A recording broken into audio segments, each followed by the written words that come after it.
saw it in the movie theater in like 1980. And the only version I'd ever seen was the TBS version. And when I started showing the film, at the beginning of the movie, there's a copious amount of naked ladies in a shower scene. And I had about 30 young soldiers up on top, and these naked women are on this big screen. And they're like, yeah, Chaplin, best Chaplin ever. And I just stared off. I walked out to the edge of the roof. I stared off in the desert. I was like, God, please forgive me for this. And then the next day, I get back in. We had our battle update brief with the commander, and he come around the table to me, and he said, Chaplain, how'd movie night go? I said, I was great, sir. We had like 30 soldiers there. It's fantastic. Everybody had a great time. He said, what you going to show next week? Debbie Does Dallas? Oh, gosh. I think this is the point where I should let you know that you're on Facebook Live. Well, I was 10 days into my deployment, and they never let me hear the end of it. In fact, that was 15 years ago, they still bug me about it. So. Yeah, that was good for him. You taught him some good lessons. That's right, it's good lessons. Don't be like me. That was the lesson.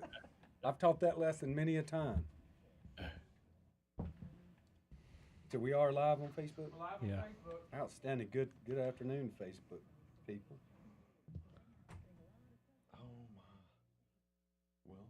It's our 100th episode for those watching on Facebook. It's pretty exciting. Oh, the only people watching on Facebook is us. Well, we don't have it on our Facebook yet. Oh, okay. No, I'm sharing it right now. Well, at least we can see it. I'm putting it's our 100th episode. How did that happen?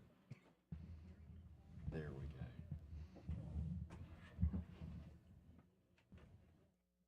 When you guys bring him on, I have his lower third, but then since there's kind of so many people, when you go back to you guys to talk, I'll switch the lower third back to celebrating 100 episodes, and then we can kind of switch around to different people.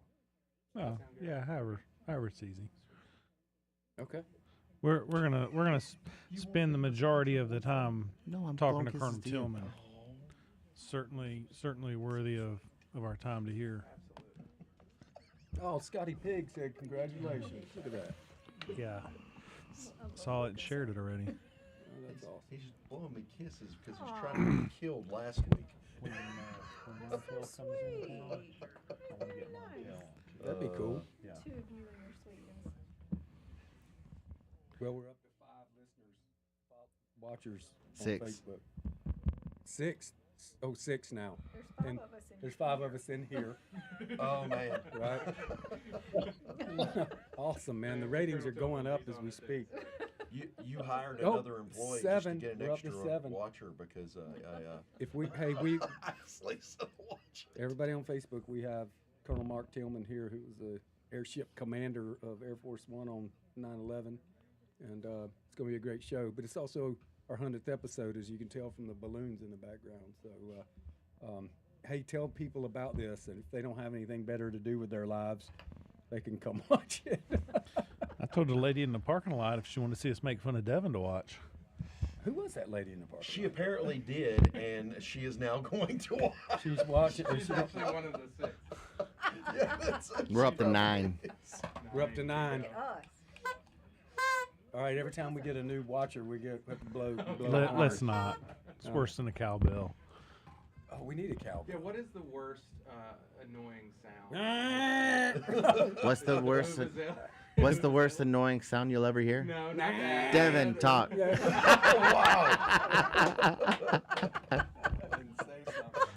All right, we know Andy's new job. Andy's got jokes. Peanut gallery. You need like a cymbal or a hi-hat or whatever it is. Ba-dum-dum. Hey, you know I need a hat because you know. Oh, we lost one. Somebody dropped off. They didn't like, Yeah. they didn't like the product. It's because Devin didn't wear a hat today and he blinded the. I know who it is. Is it Charlie? No, It's Devin's wife. She's on her way over here. She just messaged me. Shoot. Oh, really? Awesome. Look out. He's worried about this. Jim Rhodes called. She forgot that she's not even listening. She's like, oh, I forgot about the radio show. So it's yeah. Thanks, All right. Donnie. Uh-oh. Timothy Allen. Hey, get better, Tim. We miss you. Is he sick? He's sick. Is he really? Yeah. I'm sorry to hear that. Man, he said his 50th birthday party, too. Still getting over the hangover. Yeah. I mean, he did turn like- 50. It looked like that was a pretty big celebration. Justin's calling, telling us to quit tanking the show to hit the mute I called button. him earlier, and then I was like, I forgot he was in a meeting. Oh, Justin called to make sure Devin doesn't cuss again. Oh yeah. I heard about that. Way to go, The FCC. ship has sailed. That's right. Yeah, I've been. Doing that. What's that now? I got fired from college radio for saying that word. Not shit. Oh yeah. Really? Yeah, You got yeah, fired? Really? At App? Yep. No kidding. Yeah. WASU? Yeah. No kidding. I left off Great the end. story. I didn't give the hard T. It at the came end. close, though. I came close. I was That's supposed why to you're say still join us in on fifth- Duck Pond Field as we're going to be giving a lot of free swag this weekend. And you Swag said was it not just the word. came out. Yeah. That's not even close. Those two words aren't even. Wow. Only has one letter in common. Yeah. Wow. That's why we make sure I to wonder have if the Carrie's bourbon online. after we get off the air. We're coming up shortly, y'all. I'm gonna turn it all down. Dr. Grant Campbell is a veteran of the wars in Iraq and Afghanistan. Dr. Campbell is proud to be a part of the Purple Heart Homes team and putting the pieces back together Thursday afternoons at 3, Saturdays at 5, and Sunday mornings at 7 on WSIC. And now for a look at your weather forecast from the WSIC Weather Center. Sunny skies and a high temperature this afternoon, getting up near 50 degrees. It'll be a windy one out there today, as we'll have gusts as high as 23 miles per hour. Heading into the overnight, the skies are going to remain clear, but that low temperature tonight is going to be freezing cold. We'll get down around 26 degrees. This has been your weather forecast from the WSIC Weather Center. Be a part of the conversation. We can't fix America's debt by starving its people. Have your say. One shooting after another, and we're doing nothing to solve it? This is WSIC News Talk Now. Purple Heart Homes presents Putting the Pieces Back Together, a forum for veterans and the community to connect. Here are your hosts, veterans John Gallina and Brad Borders. 100 episodes. 100. It's worth saying again. 100. It's our 100th episode. How much better could it have gotten? We've only been fired twice in the show's history. 100. Yeah. I know. How did that happen? I guess they couldn't find nobody else. They couldn't find nobody to They could replace not. us, so they That's true. rehired us. That's true. This is Yeah. the best they could find. This is the best they could do. Wow. Well, yeah. That's This is the best. That's You know, sad. Sometimes you might have to consider the talent pool and the size of the talent pool, but I mean, True. we are in that talent pool. Yeah. So, it is a small town. yeah. It is a yeah. small town. So you guys are mediocre. Come Yeah. on. It's like being the best player on the worst team in the league. That's right. Yeah. Except, yes. Can you true. relate to that?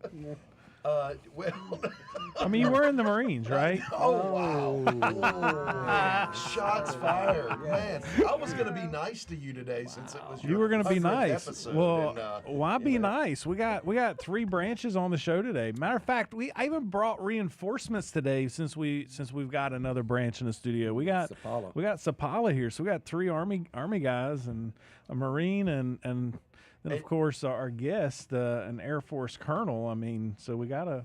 I don't know. Should we be on our best behavior, or should we? It sounds like y'all are still surrounded by the Marines. I mean, that's, no, we brought the firepower today. But with the, I will say, when things get hairy, everybody calls the Air Force. Hey, look, we got somebody to pray for us. We're gonna rain down some artillery, and we're gonna run air cover all at the same time. Marines ain't got nothing today. We also have an Army spouse on the show, which That's right. trumps everybody. Oh, That's my, exactly yes, right. that Household is 6 correct. always rules the roost. That is the only thing that I'll agree with that's been said so far today. So how about this really cool show we got planned out today? Brad, been working on this, putting it together for a while. I have, yeah. Welcome to Putting the Pieces Back Together. It's a show presented by Purple Heart Homes here on WSIC News Talk Now. That's 50 cents. That's right. No, it's $18. Oh. Every time I say it. So tell Justin. How'd you get a raise? I don't know. I self-imposed. Oh, Have you okay. seen that check yet? Yeah. Like for the first Not time? yet, but I'm waiting. I hope I get back pay too. So, but we do have With interest. Yeah, and it is our 100th episode. We started this thing in December, just the first weekend of December, back in 2021. Holy cow! And we've had some incredible guests on the show, from Green Berets to other nonprofits that come alongside veterans, and today is no exception, and probably one of the shows that I've looked forward to the most. We have Colonel Mark Tillman on, and Colonel Tillman served many, many years in the Air Force, but his, I guess, the sort of claim to fame, if you will, without making you more famous than you are, but flew Air Force One for several different presidents, but was also Air Force One commander on 9/11, and so we're super happy to have you here today, sir. Thank you for joining us. Thanks so much. It looks like it's going to be a lot of fun. Yeah, Well, I think so. We do like to laugh and we do like to joke, and our favorite thing everybody on the show and our guests, so you have to participate, is to pick on Devin and the Marines. That's true. And so please feel free to join in. It's a requirement. But before we get into the episode here and your interview, I do want to take a moment to give a shout out to Melissa Nieder. You know, we had this wild and crazy idea to have a show to help the community understand how to better connect with veterans. Melissa had a community show here at WSIC, and she was willing to give that spot up so we could start a show. And so just as we're celebrating our 100th episode, we want to give a shout out to Melissa and helping us get started, and certainly to all of our sponsors that have supported the show for the better part of 2 years now. Yeah, and it's incredible. so appreciate well, we started out all with a of it. half an hour, and then and we were on Thursdays. Yep. And then or on Tuesdays, and then we got fired from that slot.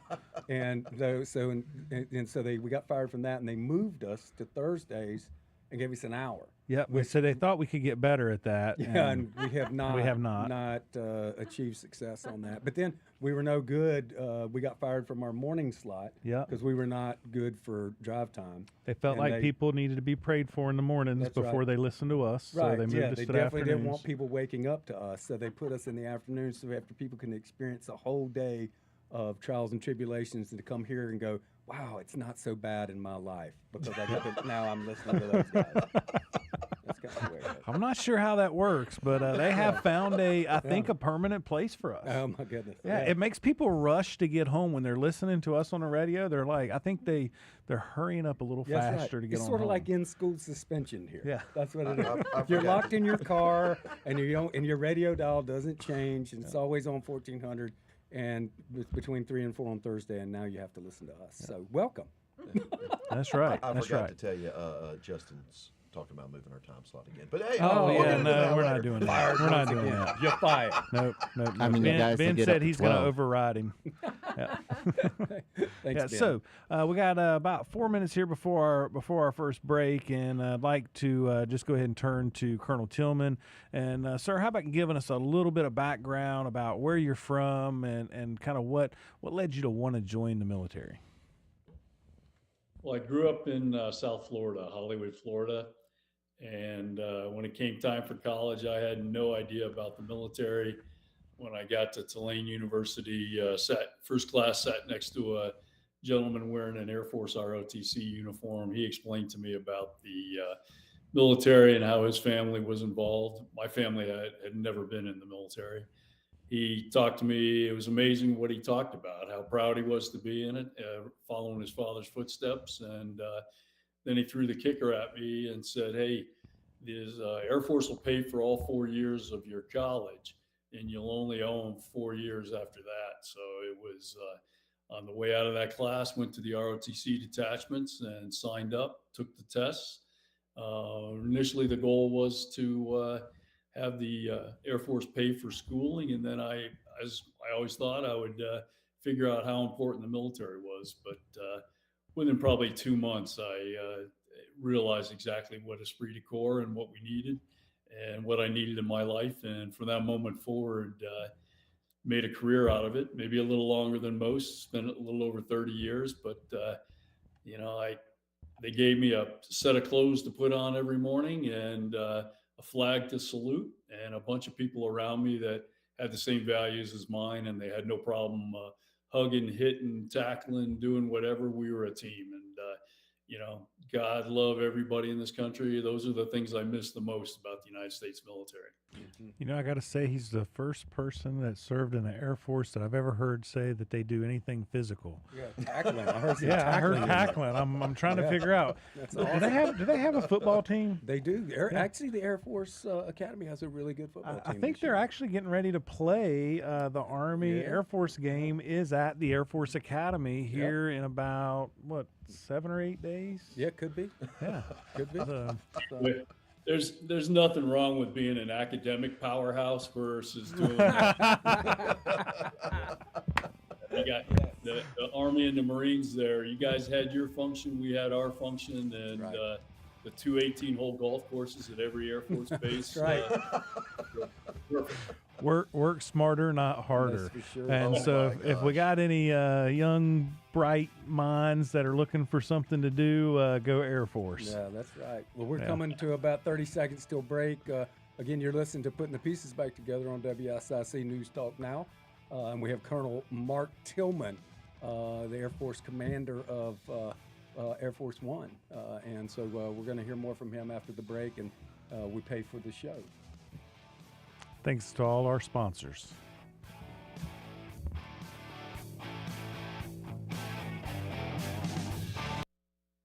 More Putting the Pieces Back Together with John Gallina and Brad Borders coming up on the new 105.9 100.7 WSIC.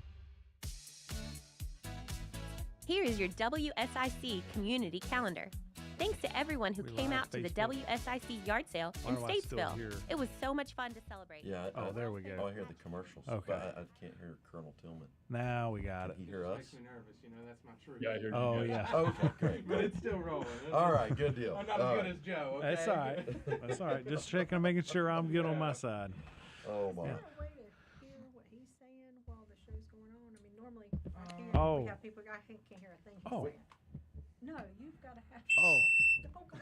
There goes Devin messing stuff up. But I know we've had people here before, and I've been able to hear with I the could probably do. It's not. I mean, it's fine. I'll just keep reading. Do you want my headphones? No.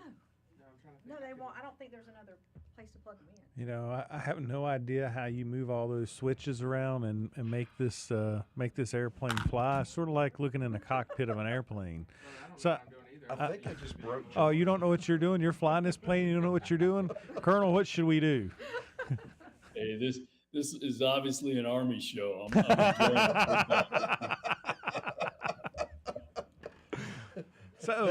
it. So while Ben is manning the controls here, and we can still hear each other.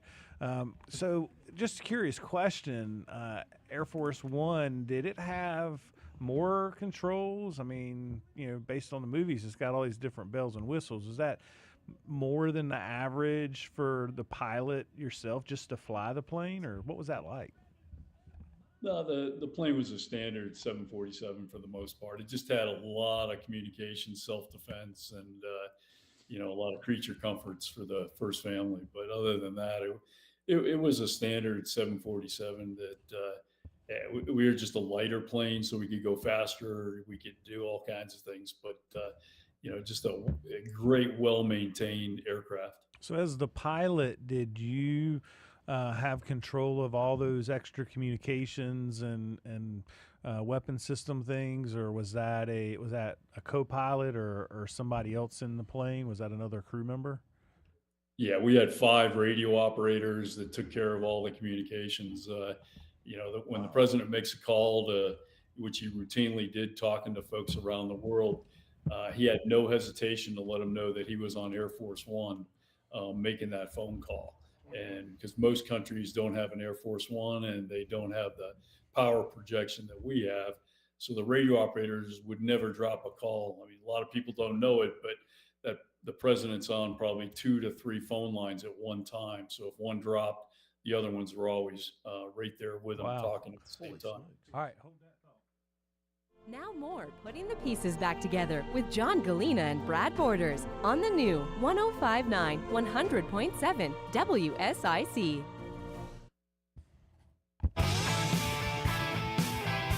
Hey, welcome back to Putting the Pieces Back Together, presented by Purple Heart Homes here on WSIC News Talk Now. We have our guest today, Colonel Mark Tillman, who is the pilot of Air Force One, and we are excited, and there's horns blowing, and I'm sure fireworks somewhere, right?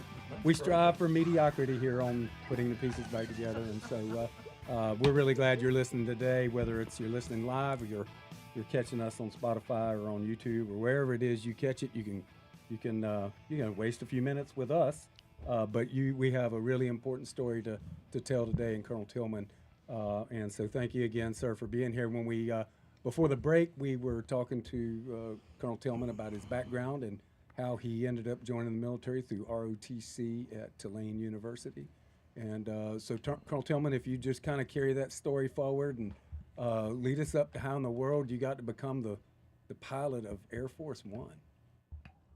Not a problem. Once I graduated from Tulane, I had a degree in chemical engineering, and plan was to do 4 years and then go work for some kind of chemical company. But then shortly after I was assigned to be a rocket propulsion engineer at Wright-Patterson Air Force Base, I applied to pilot training and became a pilot, which was the most fun I've ever had. Started out as a C-130 pilot, and then was pushed back into pilot training to be an instructor in the T-37. Oh, yeah.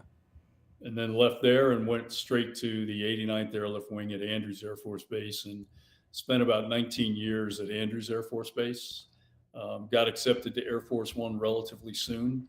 Started out as a co-pilot under President H.W. Bush, then flew all 8 years of President Clinton's administration, and then was truly honored and been selected as the nation's 12th presidential pilot in history, assigned to George W. Bush, President Bush, and then commanding Air Force One. So it's been almost 18 years at Air Force One. Wow. Which was Do you still have like, are there things you can't talk about still? Are you still under some type of a classification, hauling all those presidents around? I'm sure there were places you went and things you saw that, they're top secret that you still can't talk about, correct? All the highly classified information, there was no set amount of years before you could talk about it, so we don't talk about it. There you go. A lot of things that actually occurred on the aircraft. I'm old school. Anybody my age, you don't have to sign anything. You just use common sense that, what happened on Air Force One, the loyalty of the crew towards the first family is critically important. And you express that loyalty the same as you do with your superior leaders. It's important to be accountable and follow what needs to be followed. And so there's a lot of things I saw that some, if they're funny, they're funny, and if the president talks about it, they're great. But if I don't think it's appropriate to tell people, I don't tell them. I don't get anything out of it. So it was an incredible journey on Air Force One. Highly qualified people, and sure, we saw a lot of things from a lot of our guests that many probably wouldn't want to be told about. But So is there a funny story that does not violate any of the things you just said that you can share with us and with our listeners? During the re-election campaign of President Bush, it was constant where we would watch what the whoever his opponent was at the time in 2004, and so when they would do something, we'd come off the plane. When I say we, the staff and the president. So at one point when his opponent talked about all the hunting he did and this and that, and he showed himself with a shotgun or whatever. I mean, you're talking about the Bush family that are true sportsmen, outdoorsmen, et cetera. So they all came off the plane in duck hunting clothes and shotguns and all kinds of stuff, and that was kind of a fun thing and a jibe at the other opponents and all that. But there was, with President Bush throwing out the first pitch in Yankee Stadium, all dressed up and throwing the ball the length of the jet, trying to warm it up so he could throw out that first pitch. The final was when we snuck into Baghdad And, we gave body armor to all the dignitaries as well as the aides. And, that I got to admit was the funniest thing ever, watching guys put on body armor. That had never done it. They had no idea what they were dealing with, did they? No, just to say, one of the gentlemen was he had the ability. He was very concerned about his crotch, so he threw some body armor down there that he thought went down there. I don't remember. So when he was walking around the plane, he came to the cockpit. We're all like, "Now where that goes." So I want to back up just a moment, and you mentioned that you had been accepted to the Air Force One team. Was that something you applied for? Was that an application process, testing? What were those qualifications? What was that like? It's as simple as there's a group of pilots at the 89th Airlift Wing that fly the Vice President, First Lady, and congressional folks. And we picked from that group. There's only 8 pilots at Air Force One. So when you see somebody that's doing fairly well, you bring them over and they fly, the secondary plane. I was lucky. I just happened to be in the squadron one day flying the Gulfstream 3, and they needed a backup pilot. And, I jumped on board on Air Force One with the presidential pilot on the backup aircraft. And, I'm a strong believer in there's nothing wrong with kissing butt. That's the way you get ahead. So I spent a little over 3 hours telling the guy next to me, who I'd only met at the beginning of the flight, how amazing he was. And then after he landed, I said, "Good God, I've never seen a landing like that before." So there's a lot to be said about the old school taking care of your buddies and giving them a little pat on the back, pat on the butt if they need it. Yeah, later on that day, that guy was going, that Tillman kid, that kid's going places. Right. I think you guys could learn something from Colonel Tillman. John, that's what he did. John, you're an amazing man. Not only are you powerful, Quit but lying, you're handsome. Brad. I heard God strikes chaplains with lightning that lie. Wow. Let's not do that. You're an amazing man, John. It's just an honor to sit beside you. Colonel, we got a few minutes here before we go to our next break, and I'm just I'm curious for our listeners to be able to hear just some other stories.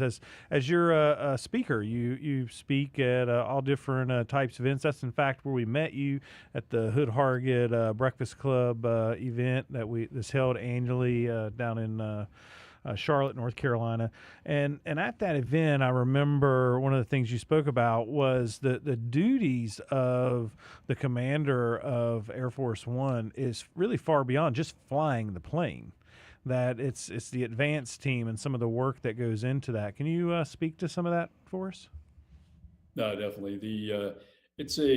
Every event that the president's involved with Air Force One is an orchestrated event. So the advanced team goes out, analyzes the field, they send the information back.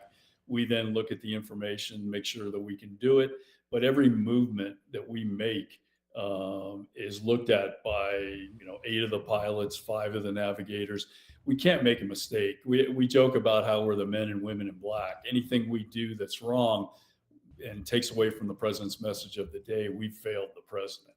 So we go above and beyond looking at everything to make sure it's perfect. And, the message I give when I'm speaking is just that. It's called zero failure. That you have to be perfect in everything you're doing. But if you're not perfect, the other message is you got to be accountable. You got to own it. You got to solve it. You got to fix it.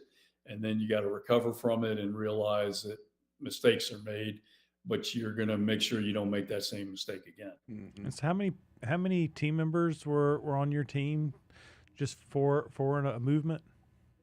There roughly 250 folks. I mean, between admin as well as a tremendous amount of maintenance folks for the number of jets we had. But a typical crew was around 27 to 30 on each airplane, the primary and the backup, composed of flight attendants, pilots, navigators, radio operators, security forces, admin folks. anything the president could do in the White House, we took great pride in the fact we could do it at 45, 50,000 feet at Air Force One. That's amazing. It is amazing. Yeah, I'm just amazing. and truly blown away having the opportunity to hear you speak at the Hood Hargett event, and speaking of, we got coming up next week, and you do well to know that next speaker for the Veterans Day event is Kyle Carpenter, Medal of Honor recipient, and so you're certainly in great company there with Kyle coming in behind you this year, and really cool. Yeah, you're listening to WSIC, and this is Colonel Mark Tillman, Commander of Air Force One. So for 3 different presidents, and so we're really excited to have him on the show. I think we got about a minute to break, and so what I'd like to see happen is when we get back from break, I'd really like to hear about, that day, 9/11, if that's okay with you, sir, to share a little bit about your experience from that day and what happened with President Bush and some of the historical events, because it's a really important day in our country's history. And so my favorite part of his speech in Hood Hargett was learning that there is someone that can tell the president no. Yeah. Oh. That's the pilot of Air Force One. And it is Colonel Mark Tillman. Yeah, Colonel Mark Tillman. Well, we'll hear more about that when we come back. And you are listening to Putting the Pieces Back Together, presented by Purple Heart Homes. You can find out more about us by going to phhusa.org. We'll see you just in a few minutes.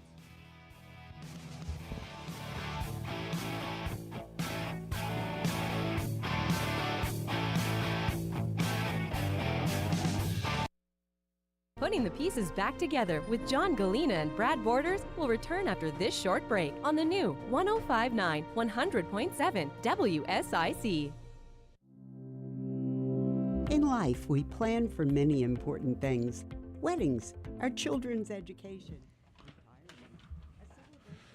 All right, for all our Facebook listeners out there, we have a special treat for you today. You are getting exclusive content from Devil Dog Devin. Exclusive content? Exclusive content.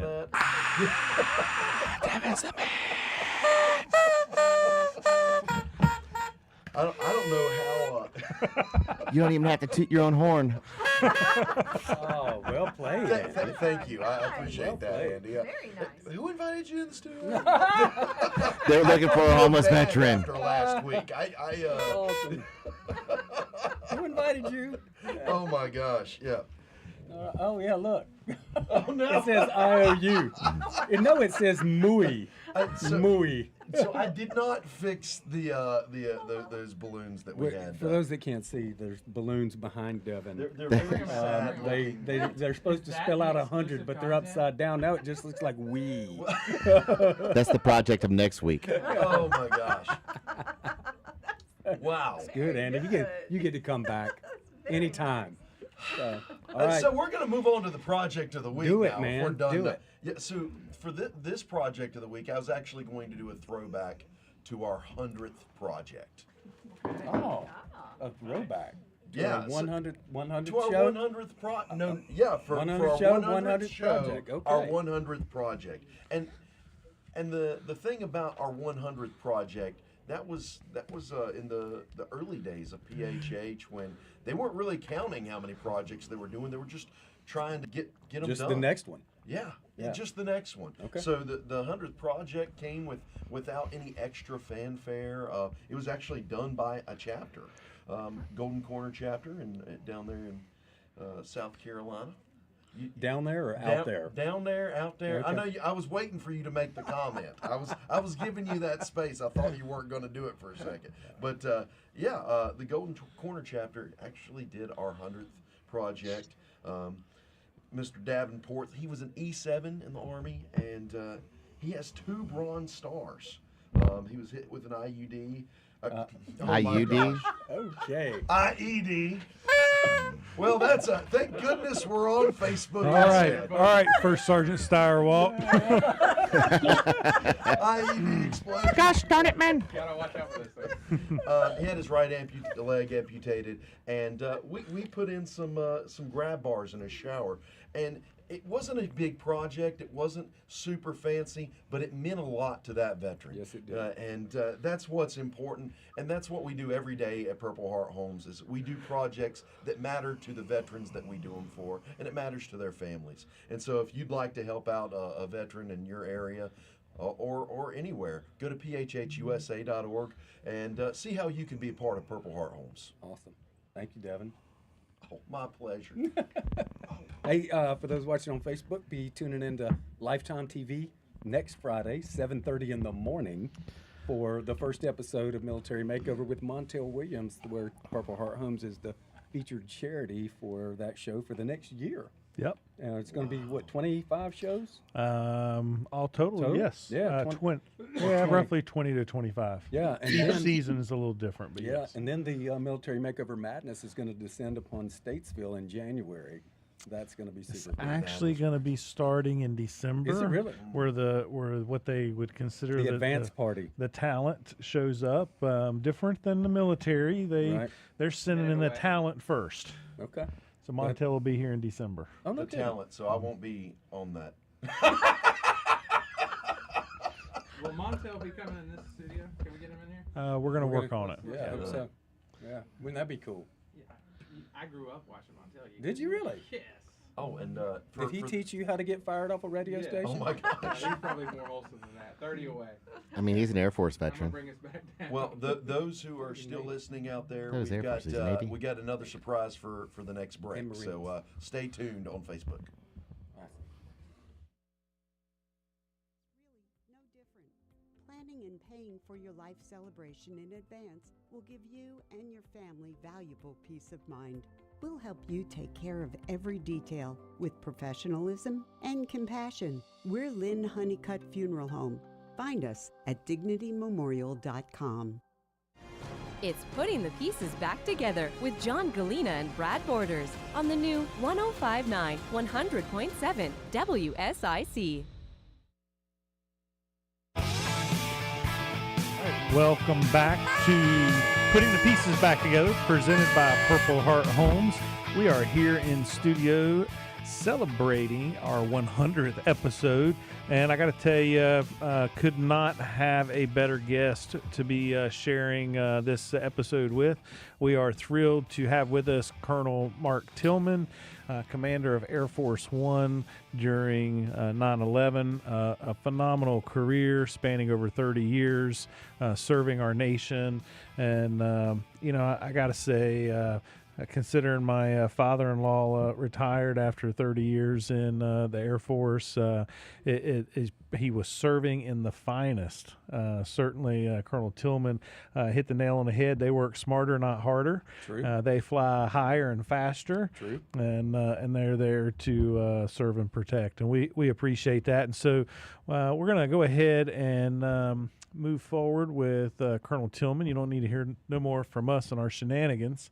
If you missed the project of the week, you'll just have to go online and check out the Facebook, where that exclusive content is now going to live and exist. That's right. We're not firing Devin. We're just going to stick him in the corner for a little while. Nobody puts baby in a corner. Wow, I've been regulated to Facebook. Well, Colonel Tillman is much more interesting than me, so I True. It's okay this time. Colonel Tillman, can you share with us and with our listeners, tell us about the day of 9/11? September 11th was, it's obviously in everyone's memory, but when the day started like a normal day, and we watch things unfold on the television, I think all of us in the military know about our tremendous command and control that we have, but that wasn't the case for us. We saw everything on the Today Show, first tower getting hit, and then once the second tower got hit, everything came alive for us. Relocation of the President of the United States. Prior to that, we were told it was an aircraft accident in New York.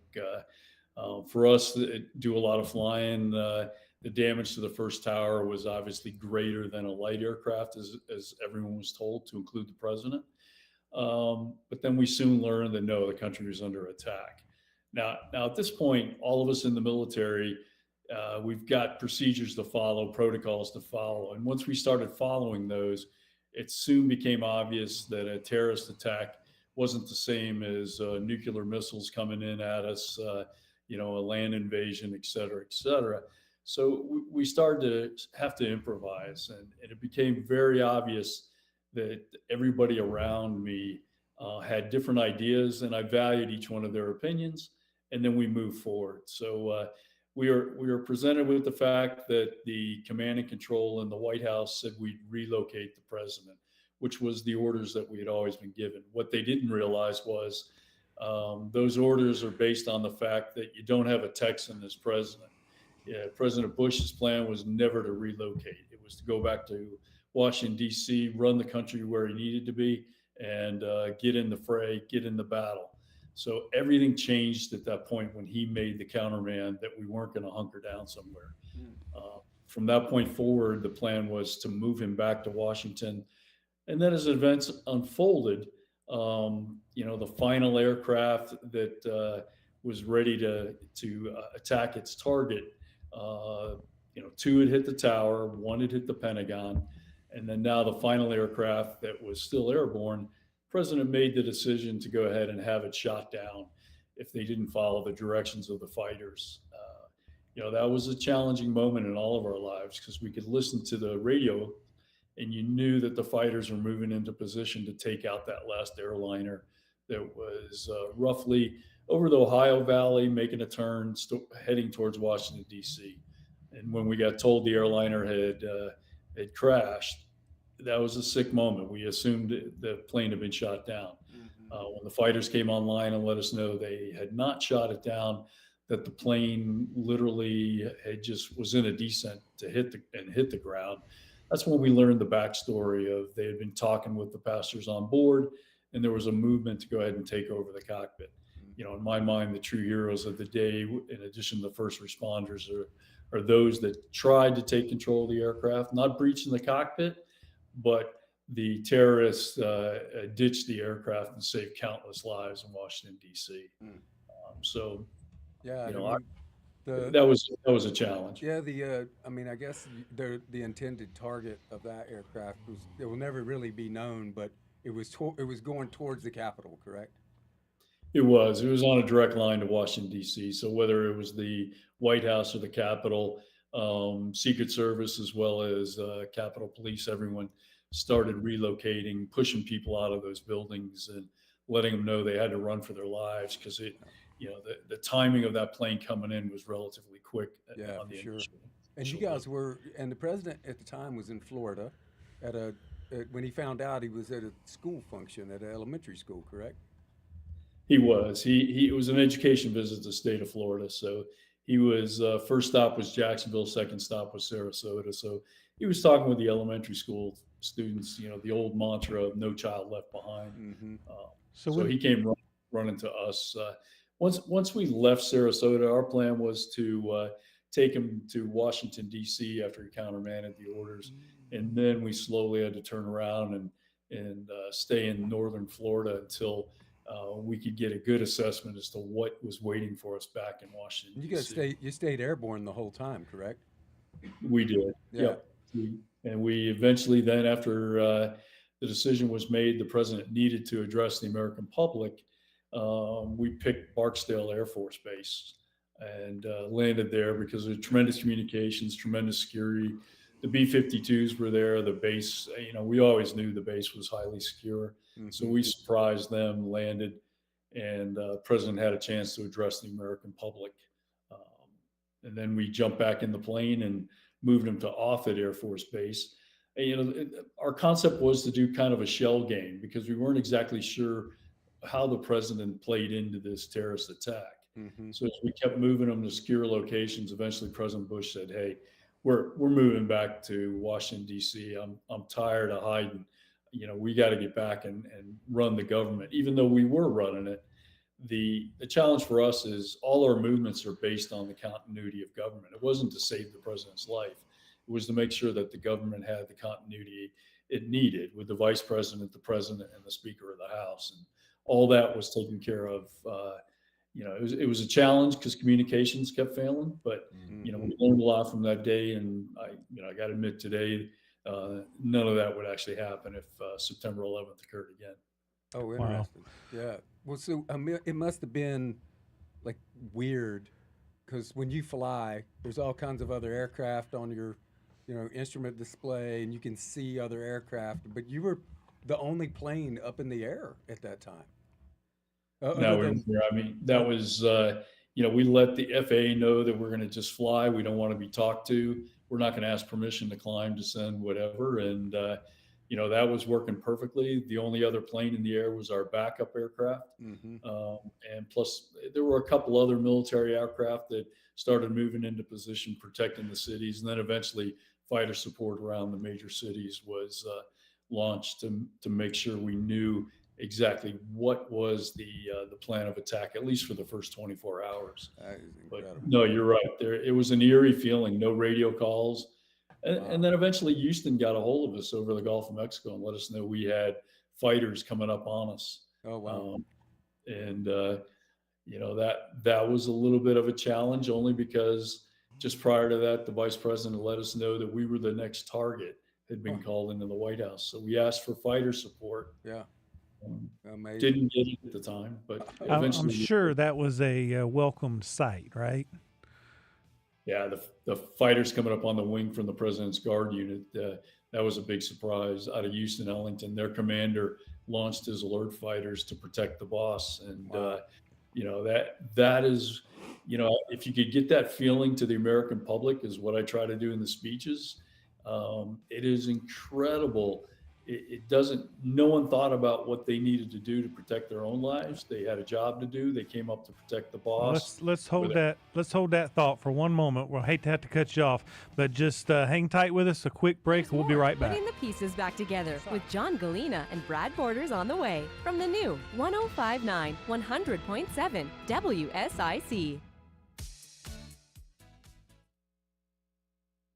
All right, now you can hear us. That's sorry about that. Incredible story. Yeah. The breaks are pre-programmed. They're hard stops, and so sometimes it can be a little dicey hitting them just right. But great story. Oh my gosh, man! Wow. Yeah, and when you tell it, all of us were alive in this room somewhere during 9/11, and my mind's going back to where we were, right? Just as that was pre-military for me, right? I joined because of 9/11, and I was just the dude doing carpentry work, and working on this woman's house and seeing the planes hit live on TV, and here you were at the very same time that me and my wife were trying to call each other and make sure she's okay. You're flying the president around, and here we are connecting these stories together today. It's just mind-boggling to me. Yeah, and I'm really curious, and I know both in what you just shared and your presentation at Hood Hargett, you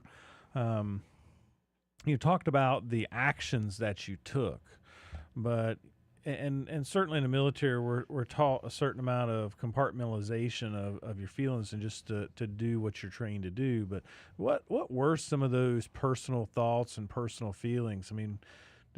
Did you want to call your family? Were you concerned about anybody in particular, or were those types of thoughts even present for you?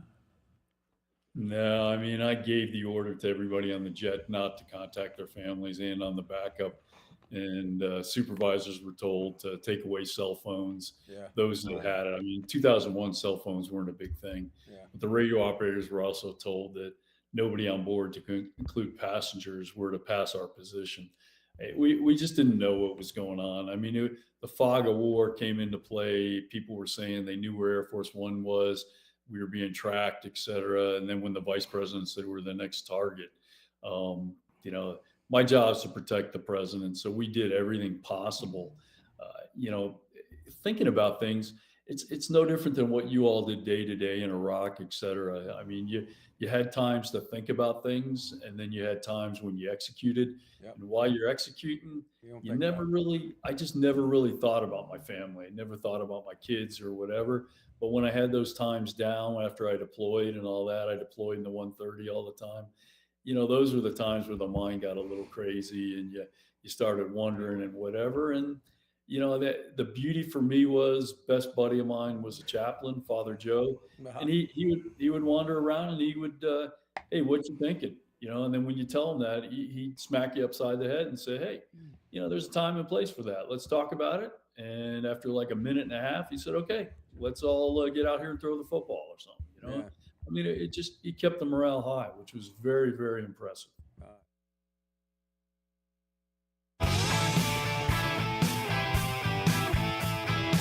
You at WSIC News Talk Studios, and we are joined for our 100th episode by Colonel Mark Tillman, commander of Air Force One during 9/11, and we got just about 12 minutes left, and so we just want to jump right back into this story you were sharing with us, Colonel Tillman, and you were kind of explaining this feeling of what it was like when the president's guard, President George W. Bush, when his guard unit from Texas launched their fighters and they came up alongside of Air Force One to provide that little bit of added protection. I would say some fighter jets, maybe a lot of added protection, right? And so you were telling us about that feeling and just kind of what transpired, you know, after that. And so we pick that back up for us. No, absolutely. You know, the whole day was a lot of confusion, a lot of communication failures, and you know, we were definitely protected. It wasn't an issue, but this movement where the vice president told us we're the next target, we have unknown fighters coming up behind us, and Houston's telling us they're fast movers, they're supersonic, they're about to jump us. You know, you're thinking, you know, who could these people be? And eventually, we got the radio call from the fighters telling us, hey, Air Force One, this is Cowrie 4-5. We're a flight of 2 F-16s. And they jump up on the wing. We let the boss know, the president know that, you know, this is from his guard unit, two F-16s, one on each side, heavily armed. No sooner did they say that, and we're starting our descent into Barksdale Air Force Base, you know, all of a sudden, the fighter lead on the left wing calls out, Cowrie 452, Bra 165, 274, all these numbers. And he's just telling them that the bearing range off the front of the jet is a target coming up at us. Number 2 calls out, confirms. He comes flying over the top of our jet, dives down and interacts with what appears to be coming up at us. And at that point, Houston Center identifies it as a plane coming off the New Orleans Lakefront Airport. And, you know, the guy's asking for a clearance, an IFR clearance to go to Biloxi or whatever. Oh, and my gosh. The fighters, you know, the Air Force fighters engage and introduce themselves. Yeah, they did. Oh, wow. Hello. It gives me goosebumps. It gives me goosebumps just hearing it. So I couldn't imagine what it'd be like just seeing some dude in his private aircraft that not supposed to be flying around. Can we get that guy as a guest? Yeah. He's probably still white. I mean, a lot of people didn't know. Yeah. A lot of people didn't know about, you know, it was early enough in the morning and, you know, just the side of the Mississippi, a lot of people didn't, you know, they're not watching TV before they go flying. So and they didn't know there was a ground stop. Yeah, there was no smartphones and you didn't have alerts coming across everything. Yeah. Wow. So I'm curious. So during the process, did the president, did he like, you know, come up in the cockpit and get on the radio and be like, "Hey Joe, thanks for joining us and hanging out with us for a little bit"? Did he know the pilots of the fighters? No, not at all. It was multiple generations, but behind when he went there. But the part that people don't understand is all his communications were on the speaker in our cockpit because I wanted to know everything he knew so I could counter it before he had to ask us for it. And he was constantly being talked to by the vice president. I mean, he was getting information every second, making decisions. So when the news media, Dan Rather and company said, you know, he's running scared. You know, that's the last thing you tell a Texan is he's running scared. Right. I mean, if we could have had our first missile attack, it would have been at CBS at Dan Rather, I would assume. I mean, it was incredible. But he had a lot of information coming in, good information. Some information was you know, the fog of war was coming in, you know, as far as, you know, amount of lives lost in the Pentagon. You know, Rudy Giuliani was talking with him. It was amazing the amount that you saw the first responders doing and how our military came from just an average day to our DEFCON level changing considerably all over the world. Yeah, that's incredible. So do you stay in touch with President Bush at all? Do you ever talk with him? Just every now and again, catch up with him. Yeah, well, I go to training down in Dallas. So if I'm in Dallas, I'll contact his executive officer as such, and he'll say, yeah, you can come over and say hi. I saw him about a year ago. The company I work for at Amway flew him to an event in Grand Rapids. So when he came off the jet, he did what he always does. He walked down, Tillman, and then he's, what happened to your hair? He's an incredible guy. I mean, it is just. And then he introduced me to his new dog, and then he goes, "You remember Laura, don't you?" Yeah, of course I remember the First Lady, Mr. President. And it's just he is just a great man, and everyone asked me what it would be like if he called me up today and said he needed something. I'd be at his house in a heartbeat, mowing the lawn or whatever, or getting back in uniform. I'd follow that man to my death for sure. Did you know him when you flew for HW for? When I was a co-pilot for HW, so I really, I knew my position as a co-pilot. I didn't get involved in anything. I just sat there and acted smart and lifted the gear, and that was it. But, then it was the Clinton administration. But then when I interviewed for the job with the White House and interviewed with Andy Card and talked with him, and, just was very comfortable with Andy Card. What an incredible man. If you don't know him, extremely religious, great Christian. And that's what sold me right there is, takes care of the people, knew God was part of his life. And, that was neat, as well as President Bush and Mrs. Bush, the entire family. It was truly an honor, definitely, to fly him. Wow. As we start to near the end of our show here, just a couple minutes left, is there anything we didn't ask that you feel would be good for the listeners? That's really cool. Pacific Theater, Top Gun graduate as well. It never fails me to realize that, more often than not, it's generations of Americans that are serving, right? Yeah, it's for sure. It's not just one. Since we can't get Colonel Tillman back, I just want to present you guys with a. Oh, look at that! I don't get a cake in the face. Oh man! There was a thought of a cake in the face, but we won't do that. How about that? 100th episode without being canceled yet. Yeah. That's right. How about We've been that? fired, but we haven't been I canceled. just want to congratulate y'all on your 100th episode without being canceled yet. That is fantastic. Well, I think the only reason we've not been canceled is because of the great talent that surrounds us. True. Thank you so much, Devin. Thank you, Miss Giggles, and Andy. Thanks for Mr. Giggles. Mr. Giggles. Mr. Giggles. Wow. Wouldn't that imply that they were, married? Cousins. Cousins. Oh, okay. I got it. It's we won't go too deep down that rabbit hole. All right, he is back. Awesome. Oh, we got him back. Okay, wonderful. Yeah, my apologies. No idea what happened. No, it was on our end. I'm quite sure. I think it was Dan Rather and CBS trying to interfere. So real quick, guys, we got just about 2 minutes left here. Is there anything that we might not have asked that? Are you still with us? Yeah. Oh, okay. I just lost visual. So is there anything that you would like to share with the listeners? No, definitely. I am so proud to have been part of the United States military as well as you all. We joke about Army, Marines, Navy, Coast Guard, you name it. But we're all a fighting force, and there's not one better than the United States military. My son's in the United States Navy as a pilot. I'm in touch with them every day, letting them know how much I'm thinking of them, how proud I am of them. And anybody else I know in the military, I say the same thing to them. So if you got sons or daughters or family or friends in the United States military, it's not an easy job. And we got to take care of each other, not only now, but in the future.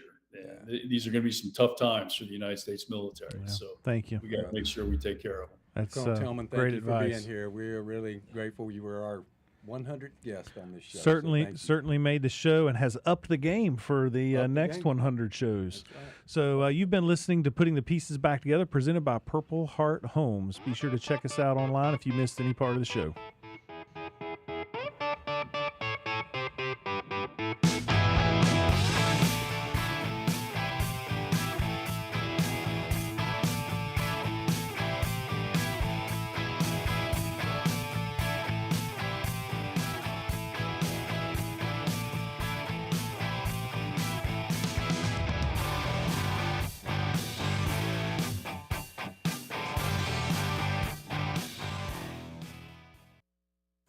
You've been listening to Putting the Pieces Back Together, brought to you by Purple Heart Homes.